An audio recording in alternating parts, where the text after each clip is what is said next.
Ya, Assalamualaikum warahmatullahi wabarakatuh. Ya, di sini saya akan menjelaskan tentang materi bab 9 dan 10. Perkenalkan, saya Ardiano Valadiar dengan NPM 225. Yang pertama yaitu pengembangan produk dan layanan. Yang pertama yaitu kreativitas. Kreativitas adalah kemampuan untuk menciptakan sesuatu yang baru. Tanpa adanya kreativitas, maka akan tertinggal baik di bidang sosial budaya, politik, ekonomi, agama, dan kesehatan, serta pendidikan dan lain sebagainya. Dengan adanya kreativitas dalam kehidupan, maka dapat melahirkan sesuatu yang baru yang berupa pikiran maupun karya nyata dalam mengerjakan persoalan hidup bagi orang kreatif. Tingkat kualitas dari kinerja, karya, gagasan, dan perbuatan manusia dapat diantisipasi dari sejauh mana seseorang memiliki tingkat kreativitas tertentu. Dengan kreativitas tinggi yang dimiliki seseorang, maka seseorang tersebut akan mempunyai pengembangan diri secara optimal. Yang berikutnya yaitu inovasi. Inovasi atau innovation adalah suatu ide, barang, kejadian, metode yang dirasakan atau diamati sebagai suatu hal yang baru bagi seseorang atau sekelompok orang atau masyarakat untuk mencapai tujuan tertentu atau untuk memecahkan suatu masalah tertentu. Menurut Saud 2014, inovasi adalah pilihan kreatif, pengaturan dan seperangkat manusia dan sumber-sumber material baru atau menggunakan cara unik yang akan menghasilkan peningkatan pencapaian tujuan-tujuan yang diharapkan. Dengan adanya kreativitas dapat menyebabkan adanya inovasi. Tujuannya adalah menghasilkan sesuatu yang baru atau produk baru baik bagi dirinya sendiri maupun lingkungannya. Seseorang yang berhasil melakukan sebuah inovasi adalah seseorang yang inovatif. Secara tidak langsung, manfaat inovatif adalah membawa sesuatu yang baru yang dapat memudahkan kehidupan manusia dan membawa manusia ke dalam kondisi kehidupan yang lebih baik.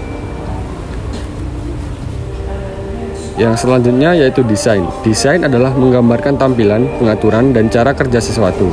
Sebuah desain harus memberikan solusi yang akan bekerja dalam praktek. Desain juga merupakan aktivitas yang dapat didekati pada berbagai tingkat detail. Seseorang mungkin membayangkan membentuk umum dan maksud dari suatu sebelum turun dan untuk mendefinisikan rinciannya. Yang selanjutnya yaitu hubungan antara kreativitas, inovasi, dan desain. Kreativitas menggunakan kreativitas seperti imajinasi ataupun ide original untuk melakukan inovasi. Setelah melakukan inovasi, maka tahap desain sangat penting untuk mendefinisikan bentuk dan bagaimana cara produk dan jasa tersebut bekerja.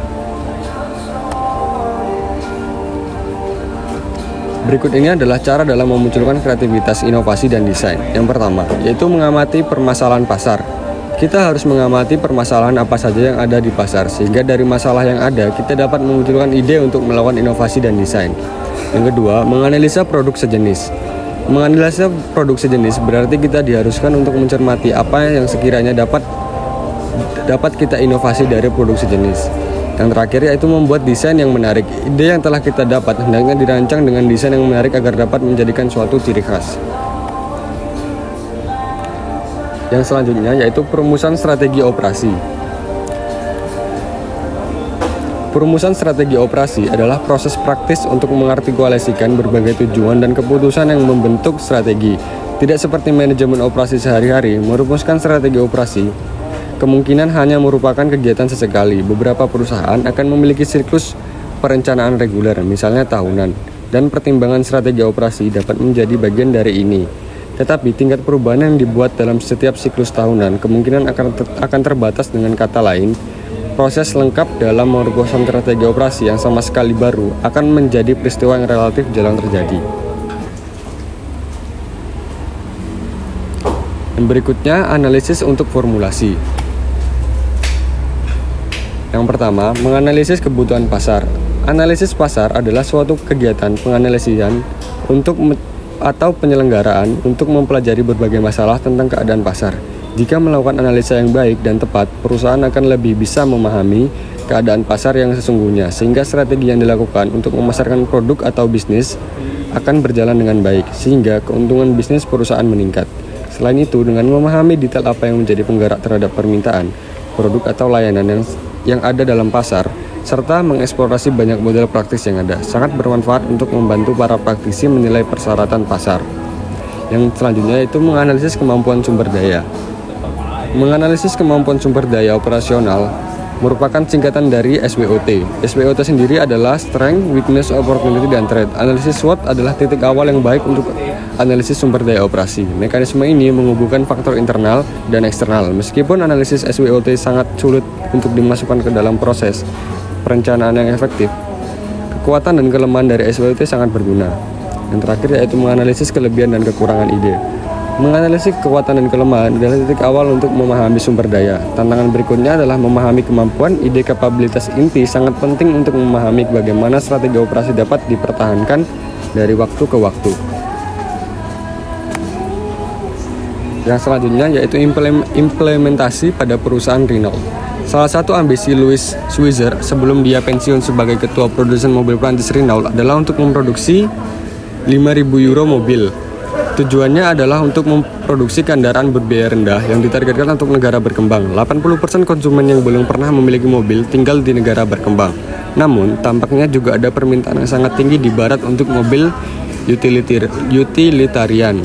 Di Rumania, mengingat gejolak pergerakan dari ekonomi terencana terpusat ke ekonomi pasar, juga sangat penting untuk bekerja sama dengan pemerintah negara bagian dan lokal, terutama dalam masalah sosial. Perusahaan harus mengatasi masalah lingkungan dan mengembangkan jaringan pemasok lokal yang dapat memproduksi dengan standar kualitas internasional. Banyak perusahaan termasuk perusahaan multinasional seperti Valeo sekarang berbasis di lokasi. Renault juga menempatkan pelatihan berkelanjutan di jantung bisnis Dacia, meskipun pada awalnya itu merupakan tantangan. Desain mobil sangat penting untuk biaya rendah. Renault merancang mobil yang modern namun tanpa elemen desain yang mahal dan teknologi yang berlebihan. Biaya produksi untuk Logan diperkirakan 1.089 US dollar per mobil, kurang dari setengah perkiraan untuk 2.468 dolar untuk mobil barat yang setara. Sumber dari pemasok lokal merupakan faktor penting lainnya, seperti mendorong pemasok Renault yang ada untuk mendirikan toko di tempat pemasok baru dalam kompleks pabrik Dacia. Ini tidak mudah karena banyak pemasok skeptis tentang keseluruhan proyek, tapi mereka menang dan sekarang 65% suku cadang yang dibeli dari pemasok diproduksi secara lokal, dengan 26 pemasok Renault yang ada telah setuju untuk mendirikan di dekatnya. 7 diantaranya dalam taman pemasok. Renault telah memperluas produksinya di Rumania dan sedang menciptakan proyek logistik terbesar di dunia yang akan mengirimkan mobil Logan dalam jumlah kecil sehingga dapat dirakit di Rusia, Maroko, India, Iran, dan Kolombia.